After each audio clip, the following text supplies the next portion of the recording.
everyone. This is Colleen Lemma, Starseed Astrologer and Spiritual Messenger from Sacred Soul Empowerment, here with my new weekly Empowered Moments video for the week of Monday, July 24th through Sunday, July 30th, 2023. For this week's Empowered Moments video, we're going to be using the Tarot of Dreams by Ciro Marchetti for the main message for everyone. And your special message card this week, depending on your stone of choice, is going to be coming from the Shaman's Dream Oracle, one of my favorite decks. This is by Alberto Villaldo and Colette Barron Reed. So, this is a fairly busy week astrologically, and there's a lot of messages from our angels and guides. But before we get into any of that, or even looking at our stones of choice for that special message card, let's go ahead, close our eyes, get comfortable, and let's do an empowered moment. So as you close your eyes and put your feet flat on the floor, make sure your legs are uncrossed, your arms are uncrossed, moving through from head to toe with your inner vision, and relaxing every muscle, every tendon, and every cell. Taking in a deep breath, exhaling, letting go of all that your body, mind, and soul no longer needs. You're feeling peaceful and calm, comfortable and serene, visualizing, sensing, seeing, feeling, or just knowing that you're surrounded in this beautiful etheric golden white light. This is the etheric golden white light of universe, source, God, all that is. Let's breathe in deeply with the intention that we're breathing in that protective, etheric golden white light into every cell of our bodies. Letting your body relax even more as you exhale. Imagining or seeing or sensing or feeling that a grounding cord is coming out of your root chakra, going down deep into Earth Mother Gaia, and plugging into her crystalline heart chakra, connecting to her nurturing, healing energy. Breathing that up through the grounding cord on your next inhale, breathing it up all through the layers of the earth, through that grounding cord. And as you exhale, it gets dispersed throughout your body, your energy bodies, all throughout your chakras, bringing in that nurturing, grounding energy and merging that with that etheric golden white light, protective, guiding energy of universe. This week we have Mercury the messenger, planet ruler of the mental realm, the planet that rules thoughts and perceptions and ideas and communications, information, all different types of messages. And this week, Mercury the messenger is shifting from Leo into Virgo. Virgo is one of Mercury's home signs, so he will be very at home here, paying attention to details, using his powers of discernment in all situations and circumstances, taking things step by step, dotting all the I's and crossing all the T's. Mercury is going to spend an extra long time in this sign of Virgo, his home sign, because of a retrograde motion that he will begin in August.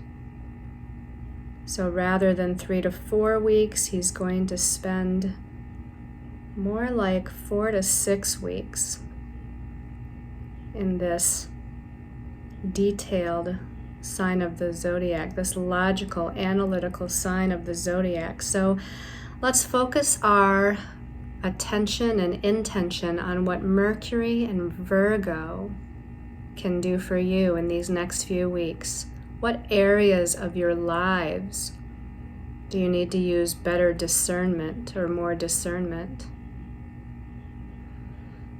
Where do you need to be analytical and logical, thinking of the next steps, perceiving the best way forward, coming up with the best solutions to anything that you're dealing with in life? Call in your angels and guides, those of the highest vibration of light, to assist you in these next few weeks of paying very close attention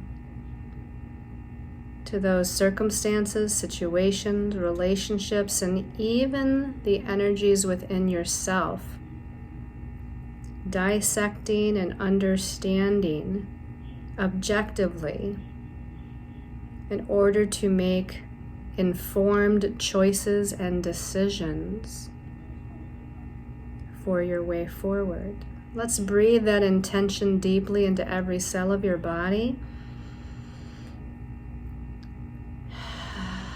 And as you exhale and in your own time, when you feel ready, you can open your eyes and return to this time and place and space. And let's go ahead and take a look at our stones of choice for that special message card a little bit later. Okay, so our first stone of choice is this special intention raw carnelian. Now carnelian, a lot of times, carnelian is all shades of orange, but a lot of times you see it a lighter shade of orange. This was a very dark orange carnelian. So this is wrapped in gold wire and infused with the vibration of the number 3, the number of creativity and communication, the energy of both Libra and Scorpio for harmony and merging of energies in partnerships. The activation of the sacral chakra for healthy sexuality and passion within relationships. The energies of the water element for intuition and clear feeling. And this one has infused into it the connection, the energies of goddess Pele, the goddess of passions and heart's desires. Okay, your second stone of choice is lepidolite. Isn't that cool how it reflects there? It's very reflective. It's a very light purple energy, a very light purple stone. And the lepidolite is wrapped in silver wire and Reiki charged with the vibration of number 7. Number of deep psychological connection to subconscious patterns and the healing of those patterns. The qualities of Pluto, planet of transformation, transition, and transmutation of lower vibrational energies and thoughts. The energies of the water element again for gentle flowing release and emotional healing. This one has in it the energies of Archangel Raphael, Archangel of healing the emotional and physical bodies, Archangel Haniel, Archangel of intuitive, psychic, and healing abilities, and Ascended Master Saint Germain, the Ascended Master of the violet flame of transmutation. Okay, and then our last stone of choice is this beautiful golden apatite. Now, apatite comes in different colors too. Oftentimes you see it in a blue color. I love the blue apatite too, but the golden apatite, this one's wrapped in gold wire and Reiki charged with the vibration of master number 11, number of the light worker, leadership, courage, and inner strength. The energies of the solar sun for a sunny disposition, bright outlook on life, and creative self-expression. The activation of the higher mental body for mental clarity and intuiting new ideas, and the activation of the solar plexus chakra for willpower and self-confidence. This one has infused into it the energies of Archangel Michael, Archangel that leads us to the next step of our highest and most important destiny path. So once again, your stones or pendants of choice are the raw carnelian,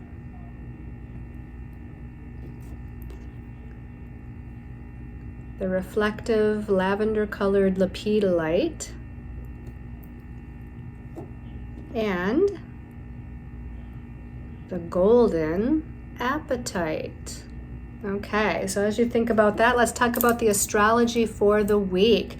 So we start out actually on Wednesday. There's nothing much happening Monday and Tuesday except for the moon traveling through the signs of the zodiac and whatnot. And we usually don't talk about the moon.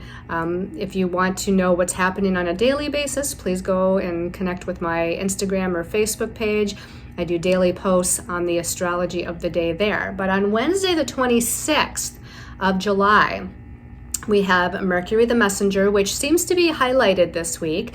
Now on Wednesday, he's still in Leo, sunny, bright, optimistic, leadership-oriented, creative Leo. And on Wednesday, Mercury in Leo is going to be in an inconjunct aspect to Neptune, ruler of the spiritual realm, in Pisces. Now the inconjunct also seems to be one of the things that's highlighted this week because there's several what we call inconjunct aspects with different planets. And an inconjunct is an aspect of adjustment. That means that the two planets in the signs that they're in, the elements of those signs, they don't get along very well. For instance, Mercury is in Leo. Leo is fire, it's inspirational, it's passionate. And Neptune's in water. And water is fluid and emotional and artistic, and psychic. So we've got this yang Leo energy and this yin Pisces energy, and fire and water don't necessarily get along as elements. So we have to make some adjustments.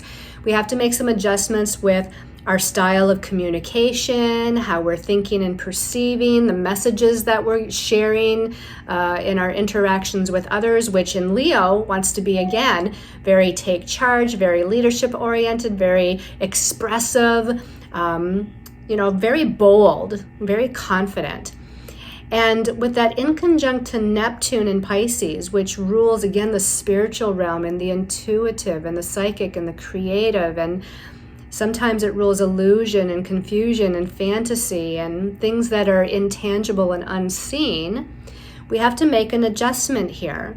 Because Mercury in Leo wants to be bold out there in the world with its creative self-expression, but that inconjunct to Neptune says, we have to also listen to our intuition. We should also pay attention to our imagination. We should really tap into those higher levels of connecting with our angels and guides, for instance, or with our higher soul self. And we really have to trust and have faith rather than just sending out action-wise our information and our messages, Mercury and Leo. We should really have trust and faith also in how things are unfolding or when things are unfolding, listening to the messages, kind of reading between the lines, so to speak, right? Not just listening to what's being said, but listening to how it feels as well, which Mercury and Leo may not be as good at. So again, we're making some adjustments here in the style of thinking, perceiving, and communicating.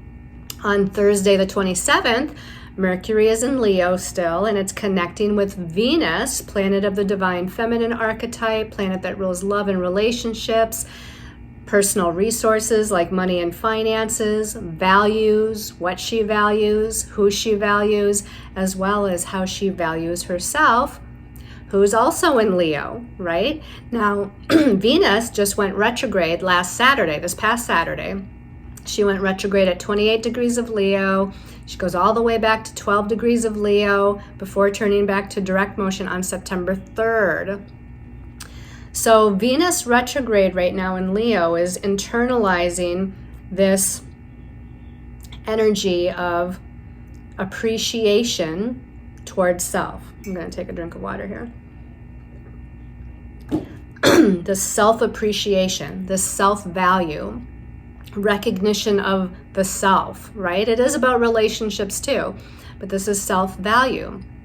So how do we value ourselves? Okay, that's why I have my water. And Mercury in Leo, of course, is communications. So there definitely could be communications with relationships in our lives about lack of feeling appreciated or not feeling totally valued. Or we're communicating our truth in some way, in some bold and confident way about how we're going to value ourselves more and do more self-care for ourselves. Now, this can also, again, relate to money and finances. So there might be something where we're kind of trying to understand more deeply what our financial circumstances are, and maybe even trying to figure out how much we value that as opposed to, let's say, peace, recognition, and appreciation of self in our life. Okay, so we're reevaluating. Venus retrograde in Leo is reevaluating her relationships, reevaluating her finances, reevaluating what she values. And Mercury comes along connecting with Venus on Thursday and kind of helps us along to listen to the messages, listen to the communications we're having, express maybe through writing down something on paper, because Leo's very creative and Mercury is about writing as well. So maybe we're journaling, for instance, or writing down pros and cons about these different things, finances, relationships in our lives. So there's a lot of ways that can play out. On the same day, Mercury in Leo then moves on from that connection to Venus retrograde in Leo, and it connects with Pluto. Again, it's another inconjunct. So on Wednesday, Mercury inconjunct Neptune. On Thursday, Mercury inconjuncts Pluto. Pluto's about transformation, regeneration, death, and rebirth. It's a pretty heavy-duty, powerful, potent planet. And this time, we've got Earth. The element of Earth is where Pluto is, Capricorn. So we've got fire and earth. Again, elements that don't necessarily get along the best.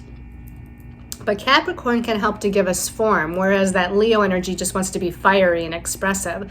So there can be a transformation of thought processes going on here, a transformation to how we're perceiving a certain situation in our life or how we're perceiving maybe ourselves.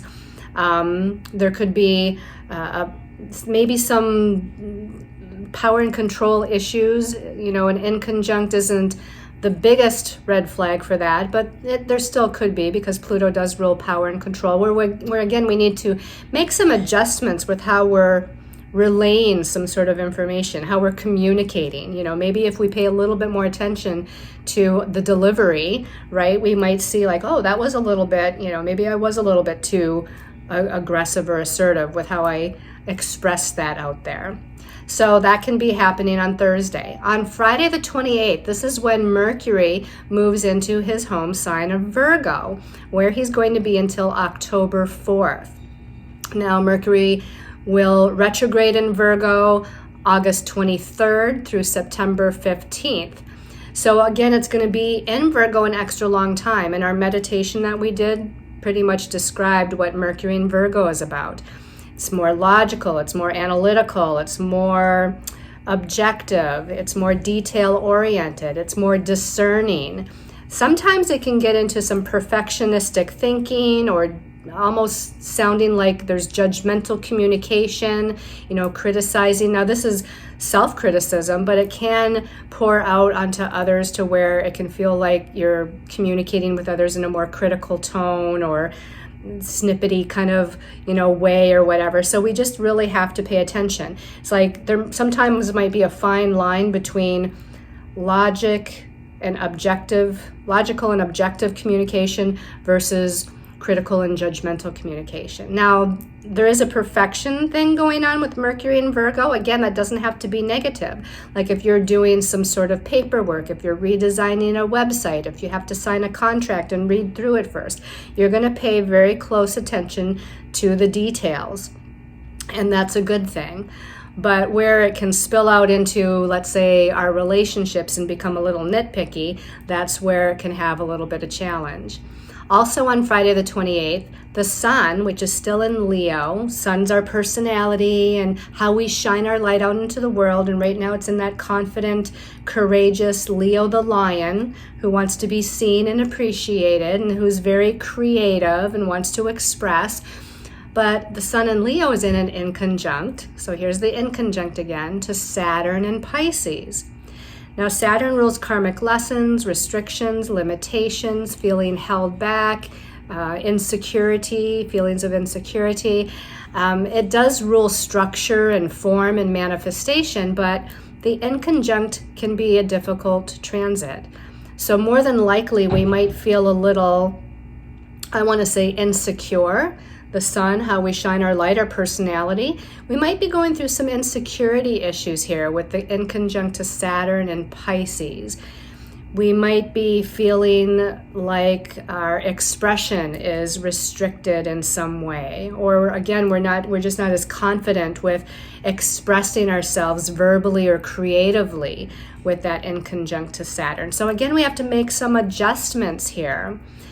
Saturn in Pisces to me is like the shaman who goes on a soul search for deep inner wisdom, right? Because Saturn is like the authority, and Pisces is the spiritual realm and trust and faith and belief. And so to me, it feels like this shamanic journey that we're on with Saturn and Pisces. So if we can kind of look at Saturn and Pisces that way, then we can make some adjustments so that we're still able to express ourselves or express our light creatively and confidently in the best way.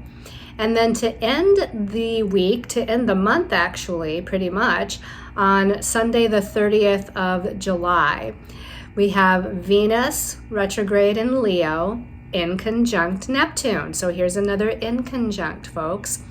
So now this time it's with Venus instead of Mercury. So again, Venus, relationships, money, values, self-value, retrograde. So it's internalizing these energies and reevaluating all these different circumstances and aspects of our lives.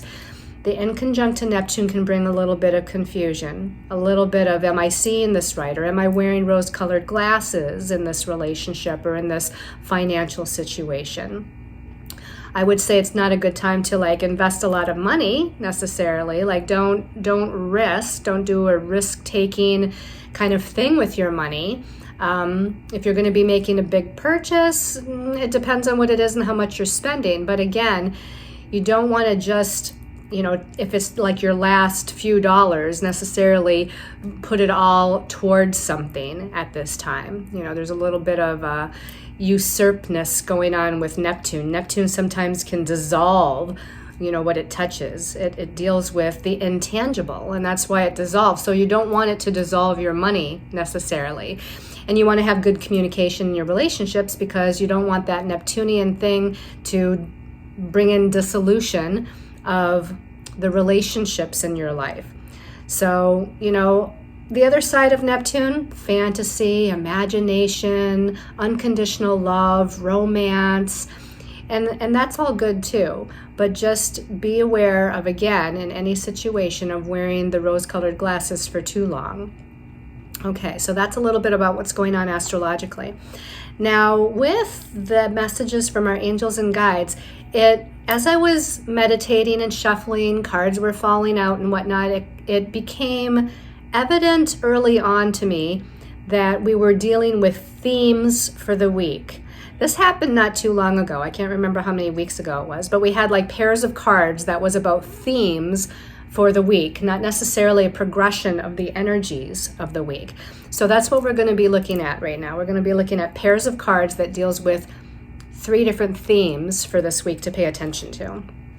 Now, the first set of cards is the Four of Wands.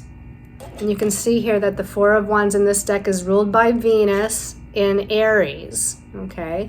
Which is interesting. Aries is a fire sign. Right now, Venus is in Leo, which is also a fire sign.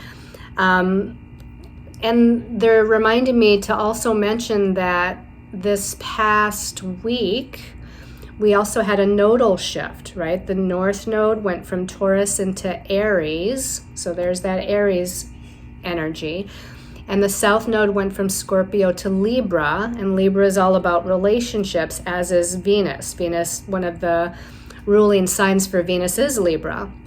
So I feel like this has to do with being independent in relationships, paying attention to yourself, your own wants and needs and desires in relationships, being a little bit more take charge, leadership oriented, in regards to what you want or how you want to be valued or appreciated in the relationship, right? This is Venus in Aries. Now, in a money standpoint, Venus in Aries could, initiate something, begin something new, take charge with something. And this is the Four of Wands. Now, Wands is about the spiritual realm. It's about creative energy, inspirational energy, and again, spiritual energy. The number 4 is grounded, focused, stable, secure energy. So the typical Four of Wands, when I look at this card, I don't get the feeling of the typical Four of Wands. A lot of times in the traditional tarot, you see the Four of Wands and it looks like there's a marriage celebration. There's like two people, they're standing under this veranda or whatever, and a lot of times the Four of Wands can, mean stability in relationship, for instance, or a commitment in relationships. But this one, there's no people. There's 4 pillars, and there's this very big, tall pair of doors that are opening. So it has the feeling of, we're moving forward into a new energy here, or we're closing the doors behind us to an old energy, and it could be both. And this would be, again, to me, in the realm of equality and balance in relationship. Now, Venus in Aries by itself would be an imbalance in relationships, because Venus in Aries would be, it's all about me, pay attention to me. But since Venus rules the divine feminine archetype, and I feel like, and this is a generalization, this by no means does it cover every relationship out there, right? So let me say that up front. But for a long time, it may seem that the roles with the masculine and the feminine on a collective level have been out of balance. And I feel like this card in part is saying Venus in Aries is the divine feminine coming back into her sense of independence, into her sense of confidence, into her sense of courage, into her sense of paying attention to what her needs are. What does she value for herself? What does she want? What does she desire? And how can she take action? Because Aries is an action-oriented sign. How can she take action to get there?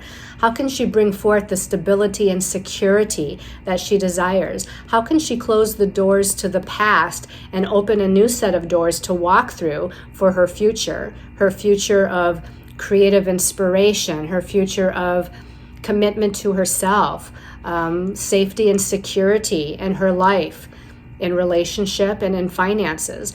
So let's see what came out with this card. Okay, so this isn't the most happy card. This is the Nine of Swords. This is ruled by Mars in Gemini. Mars is the masculine energy, the masculine archetype. So here we've got Venus, the feminine archetype, and Mars, the masculine archetype. But Mars is in Gemini. Gemini is a vacillating, back and forth kind of sign. It's mutable, it's changeable, it's not grounded. So in one ways, you can say that the divine feminine is getting stronger, more confident, independent, maybe taking back her power in a way. And maybe we're saying the masculine right now on a collective level is vacillating. They're all over the place. They're not sure what to think or what to do, because there's a shift going on a collective level.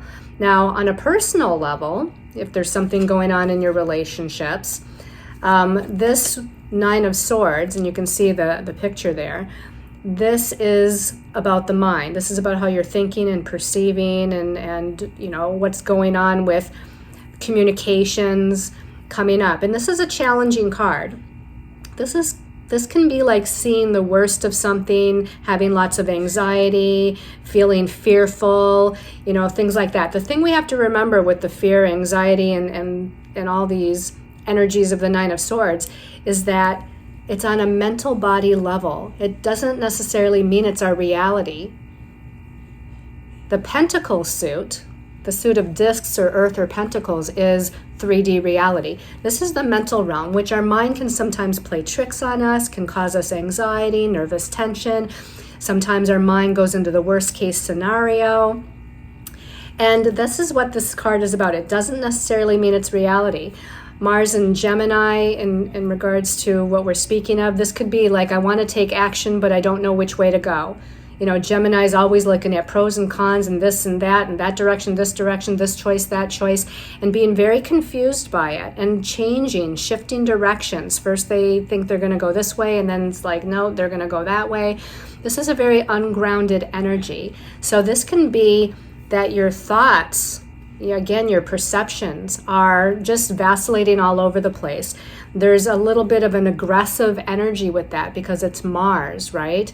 Mars is pure, raw energy that sometimes we can't control. So it may feel like we can't control what these negative thoughts and perceptions are all about. But really, it's paired with this.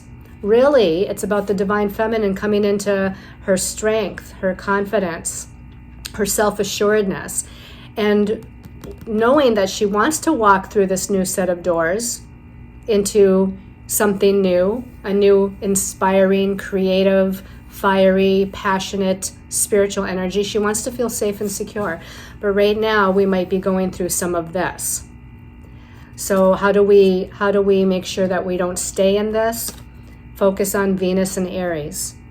Focus on, what do I need in this situation? What do I want? What do I desire?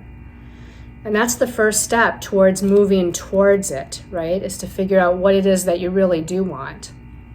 So that's the first theme for this week. The next theme, the next pair of cards, we've got the Page of Swords, and I'm not surprised because the page is a messenger. It's about messages and communications. The Suit of Swords is the ruler of the mental realm. So again, messages and communications. Mercury is highlighted this week, right? Mercury connects with Neptune, connects with Venus, connects with Pluto, and then it moves from Leo into Virgo. So there's a lot of Mercury energy going on now. So paying attention to information that's coming to you, whether it's from another person, whether it's from dreams, whether it's from a conversation you overhear, something you read, something you hear. Pay attention to the information that's coming to you, and pay attention to the communications that you're involved in during this week. And maybe it's that you need to have some sort of communication with someone about something, or maybe you need to, again, journal and, write out lists of pros and cons, or just do some uncensored journaling about where you're at and what you think and how you feel and where you want to go next. So let's see what card came out with this. It's the Three of Coins. So this is like Earth, discs, pentacles, and the other, in traditional tarot decks. So coins is the material realm, and not just about finances and money. It's about tangible things in our life, tangible actions. It can be about work, it can be about career, it can be about taking steps forward, because that's a manifested thing. And the number 3 in numerology is about expansion, and it's about creativity too. So creative expansion in a tangible way. Creative expansion in a tangible way. This is also ruled by Mars, but it's Mars in Capricorn. Mars is, again, energy, action, and forward movement. Capricorn is our goals. What are your goals? Let's take some action towards your goals. Let's come up with some creative solutions on how to move forward. Let's expand ourselves in a way of how to move forward. And because it's coupled with this card, we could even expand our perceptions. Expand your perceptions, your thoughts, your ideas on how to creatively expand, yet take some practical steps and movement forward towards your goals. This is like saying to me, come up with a plan or a strategy. So this is theme number 2. All right, let's look at theme number 3. The first card of the last set of cards, this is Major Arcana 5. And in this deck, it's called Faith. Now, in the traditional tarot, this is the Hierophant. This is where we go to a spiritual authority figure for some sort of guidance. It would be, in the traditional tarot, seen as a priest or a rabbi, a minister, somebody, spiritual authority, that when we're in a confused state or we don't know what to do, we go seek their spiritual advice. But this Hierophant is actually labeled Faith. And we've got kind of like a Buddha-like figure here, or a Dalai Lama. In fact, it might be the Dalai Lama, in a prayer state. So we're seeking the answers within ourselves. We're seeking the wisdom, the spiritual guidance from within ourselves. And it's ruled by Taurus. And Taurus is about self-value. Taurus is about self-worth. Taurus rules the Buddha energy, which is about being silent, being still, going into meditation or prayer, listening to what the answers are, listening to the answers from your higher self, your angels and guides, listening to the answers within your own inner authority, your own inner self. And have faith and trust in the information or answers that you're receiving. You can see that there's all kinds of religious, spiritual symbols here. So again, it doesn't matter what spiritual belief system you rely on or follow. This is just about you being your own inner guide, your own inner shaman, your own inner Buddha.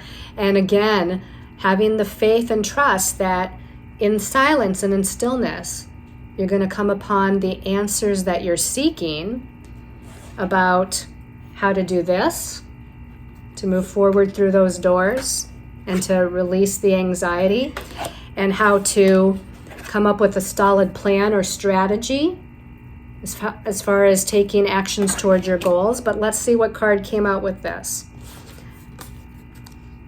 The Palace of Wands. So yes, this is a different kind of tarot deck that actually adds 4 extra cards to it.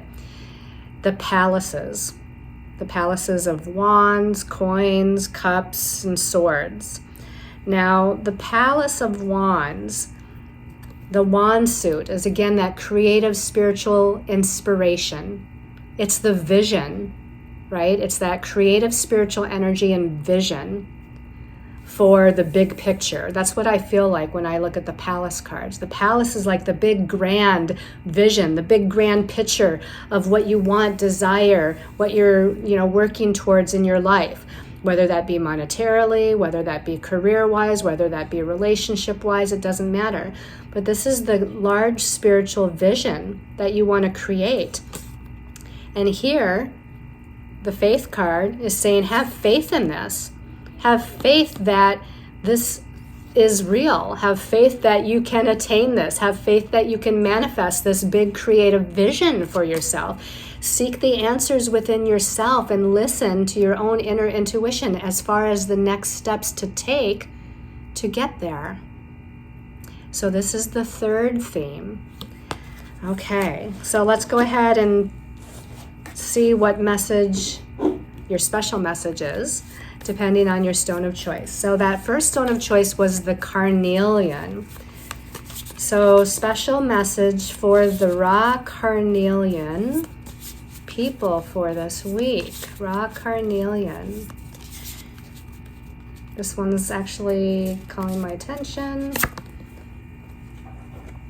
First, breathe. And it says beginner's mind. So I feel like this relates maybe mostly for you all, the carnelian people, with this set of cards, right? Where we come up with a plan or a strategy to expand our movement forward to attain our goals. So first we have to start with the breath. First we have to start with breathing. First we have to start with getting grounded and centered. We have to meditate. We have to listen, like the Buddha card there, that faith card. So this is listening to the breath. Like really, that's how you can get into a state of centeredness and groundedness. By listening to your breath as you breathe in and out. And in that breath, as you keep doing that. And maybe in between the breath, or maybe you want to do circular breathing where you're holding the inhale for a count of 7, holding that for a count of 7, exhaling for a count of 7, holding that for a count of 7. But this is where the information is going to come. The messages are going to come. The guidance is going to come. To have that beginner's mind. It's almost like starting with a blank chalkboard or a blank whiteboard. Starting with kind of this void of nothingness where you don't have any thoughts or ideas in your mind as you're doing this. And then you see what comes through, what creatively, what inspirationally, what psychically is coming through this beginner's mind as far as a plan, a strategy, the next steps on your path, how to move forward. That's what you have to pay attention to.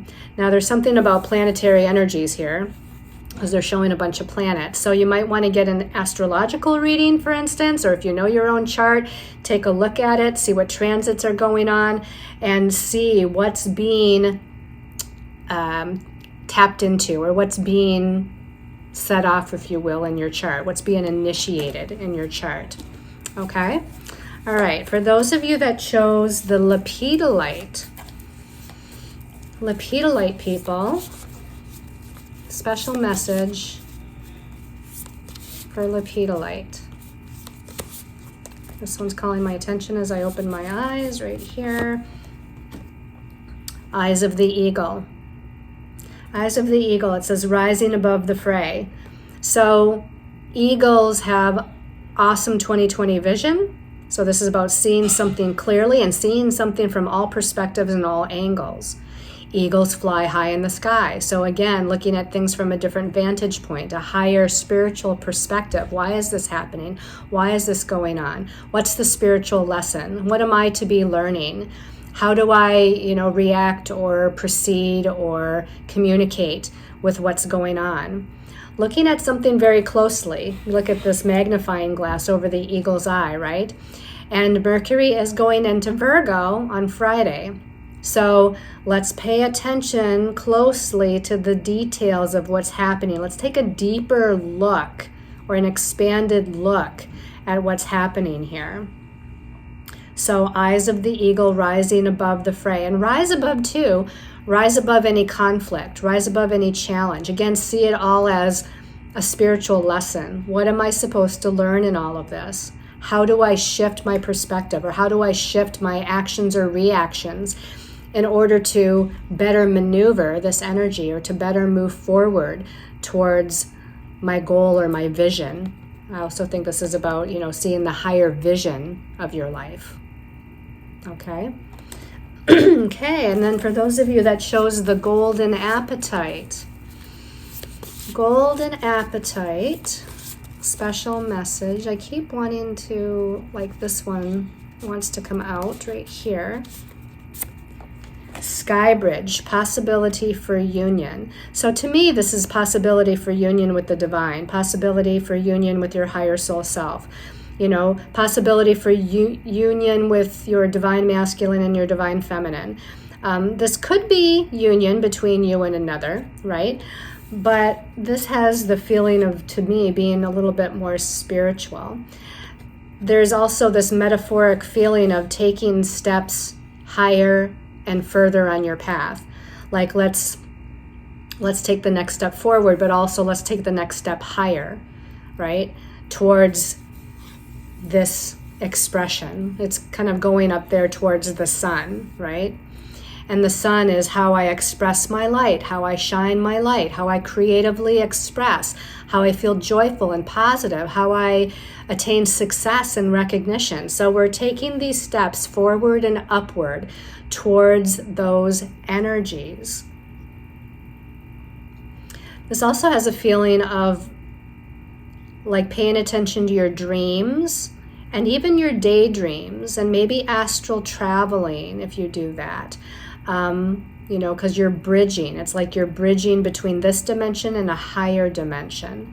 They just said Akashic Records too. So maybe this is the bridge between, again, your everyday third dimensional reality and the higher level of the Akash, where your Akashic Records are. Because the bridge, right? The bridge is a metaphor for many things. So think about bridge and what that means as far as a metaphor in your life. You cross a bridge, which is like crossing to the other side, crossing into a new initiation, crossing into a new energy, bridging something. You know, maybe there's two different types of energies within you that are polarizing, and we need to bridge those energies. So think about all the different metaphors that a bridge could have in different ways in your life as well.